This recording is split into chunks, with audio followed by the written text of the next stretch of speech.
Hello everyone, আজকে আমরা মুড়ি ভাজবো। তো ফার্স্টে কড়াইয়ে চাল দিয়ে নিচ্ছি। চাল দেওয়ার পরে লবণ জল দিয়ে দিতে হবে। এটাকে এবার ভালো করে নাড়তে হবে। নেড়ে চেড়ে নেওয়ার পরে জলটা যখন শুকিয়ে যাবে তখন লাভিয়ে প্রায় হয়ে এসেছে।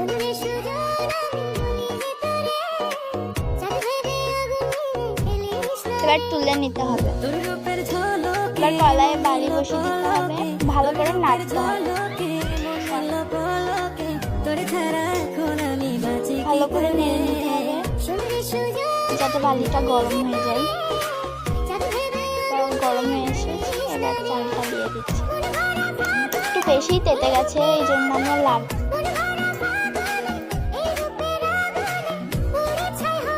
এবার নাড়তে হবে। মুড়ি অনেকটা হয়েছে, ফার্স্ট টাইম করছি তো মানে সেভাবে হয়নি। নেক্সট টাইম থেকে একটু ভালো করে করার চেষ্টা করবো। এবার লাভিয়ে নেবো মুড়িটা। এই দেখো আমাদের